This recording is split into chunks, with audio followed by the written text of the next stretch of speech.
Hey, this is a response to the video, What's Wrong with Libertarians? I decided to actually go point by point, and I wanted to refute every major argument made against libertarians, libertarianism. Uh, let's start out with this statement that libertarians can't point a finger to a single utopian vision of a libertarian society.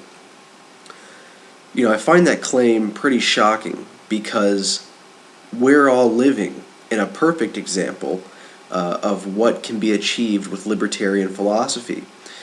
Even despite the last 100 years of doing our best to get rid of our individual liberties, we're still arguably the freest nation on earth. How long that continues is a big question at this point in time. But we've had such a strong base framework built in freedom and liberty that we still have the majority of our individual liberties today. To say we can't point to, let's say, a success, I think that's categorically false. Now, I do have a problem with the term utopia because you can't point to a liberal utopia any more than I can point to a libertarian utopia. There has never been a utopia in the history of the world, and there never will be. That's the whole point of the term, utopia, perfect society, something which is unreachable. So neither you nor I can point a finger to a utopian example of our ideology. You also suggest that our theories are untested. Again, I come back to this, to the fact that we have a society based on the tenets, based on the beliefs of liberties. That's this country that we're living in. So the last, 200, 300 years have been a pretty good test of liberty. You also make the argument that the Founding Fathers were not libertarians. Well, it's true they were not big L libertarians because big L libertarians, the party affiliation, wasn't even possible until, I believe, the early 1970s. So you're right in that regard, but I would say the reason that our Founding Fathers were not called libertarians at the time is the same reason Christians were called Jews when Jesus was alive. It's only in hindsight, when we wish to categorize a movement, that we put a label on it. The Founding Fathers were absolutely supporters of individual liberties, of the libertarian philosophy. Libertarians talk about the Constitution and the Bill of Rights constantly. Are you suggesting that these documents were somehow separate or unrelated to the founders of this country? Obviously not. Their philosophy was in line with the philosophy libertarians hold today. The labels are rather irrelevant. You also point to what are admittedly, obviously, violations of human rights, individual rights, with the treatment of women and slaves in our country's history. However, historians will tell you that is a result of the period in time. So we had this country come together, coalesce around this concept of liberty. But just like every other time in history, there are groups of people whose lives are made easier by ignoring ideology. So the slave owners felt that their lives were easier by ignoring the whole all men are created equal. So they didn't apply that to the slaves they owned. It's kind of like today how socialists and welfarists and warfare supporters decide to ignore our Constitution now. People like you who want to steal money from people like me to support social programs that you think are important, the whole concept of liberty and constitutional limitations don't even occur to you. 100 years from now, people might look back and say, why would anyone call the United States a liberty-driven society when they were stealing all that money with the income tax? It's because not everyone can be convinced to give up their free stuff. The slave owners couldn't give up their free crops. You can't give up your free roads and public transportations and food stamps and unemployment benefits. It's the same exact thing. So you can't say that just because some people were unwilling to completely follow an ideology, that there was not a major basis of freedom in the founding of this country. Then you go on to say that everything is different today, that somehow 300 years is the difference between a viable and unviable framework of individual liberty and individual freedoms. I don't think the invention of the internet makes high taxation a good idea. I don't think iPhones necessitate occupying the Middle East. I don't think air conditioning made socialism a positive thing. I don't think technology or time have any bearing on the viability of a society based on liberty. Liberty is a fundamental philosophy of society, which maintains its significance in all times.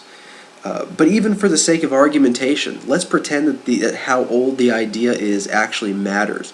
You are arguing for an authoritarian idea. Socialism, welfarism, warfarism, these ideas are as old as society itself. They are far, far older than the idea of liberty. So the newest idea available is still the idea of liberty. It's still the libertarian philosophy. So the amount of time that's passed since the beginning of this country is irrelevant. The amount of technology we have today is irrelevant. The way we communicate today is irrelevant. If anything, I'd say that today, in the age of constant monitoring, in the age of unbelievably complex weapons, I think individual liberties and privacy and protection of property is more important than ever, not suddenly unapplicable. You say that history is not on the side of libertarianism. Here you're absolutely correct. History is on the side of authoritarianism. History is on the side of dictators, oligarchies, theocracies, on and on. History belongs to authoritarians. And it's the thousands of years of authoritarianism placing such unbelievable pressure and tragedy and destruction on the individual who wasn't born a king that led to the development of the concept of liberty. Liberty is here precisely because liberty was not available throughout human history. It has always been authoritarian regimes, and we're at risk of losing the one chance we've really had at liberty. So you're right, but you're right, I suppose, in a way that you don't even realize. You then go on to argue that we libertarians, we infiltrated the Republican Party. I think that's bogus. You talk about Gingrich and Bush. They're as much libertarian as you are, and they have about as much contempt for us libertarians as you do.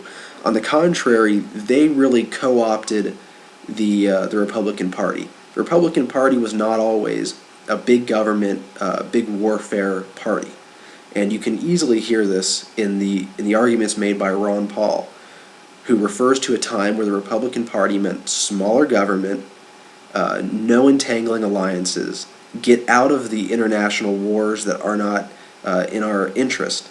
So I think you have a complete misunderstanding of who exactly the libertarians are and where they've come from. You say that libertarians are against taxes, and this is really quite an incredible statement, that you go on to say you don't know how we would pay for stuff without taxes. I think that shows a complete lack of understanding of the system of monies in this country. Nothing gets cheaper after taxation. When you tax people, you don't create money. You're just taking it. If I can't afford something before you tax me, it cannot be afforded after you tax me. In fact, taxation loses money because you have to pay the collectors of the tax money, the accountants of the tax money, the police to regulate the citizens who owe taxes, and prisons and people to work the prisons for those who refuse to pay the taxes. So we pay a percentage of our tax money just to make sure taxes are collected. So anything that's not affordable before taxes, it's even less affordable after taxes. Now, we could get into the Federal Reserve here, but clearly that's something far beyond what you understand in terms of monetary policy. And you also say the rich should pay more because they benefit more. In terms of defense, rich should be willing to pay more for defense because they have more to defend. The primary purpose of defense is regarding life. Defense is meant to meant to keep one group of people from killing another, whether it's foreign versus domestic, or one citizen versus another citizen. Defense is largely about life. So in your own argument, you are insinuating that rich people have a more valuable life than poor people. I doubt you meant that, and I doubt you stand behind it, but that's the effect of what you were saying. But then you could talk about bank accounts. Well, bank accounts sit on, probably take a few kilobytes on a server. So space-wise, size-wise, no, bank accounts are the same size for everyone, and we all need them defended. In terms of property, your argument gets completely turned around. And the average person in the middle class owns a home, and they own probably a few feet of land around their home. Rich people own acres and acres and acres of land, and sometimes multiple homes, and those areas may be spread across the entire country. So imagine if for one reason or another everyone lost an acre of land in this country. That wouldn't even begin to bother the wealthier people in this country, but that would put every middle class and poor person out on the streets.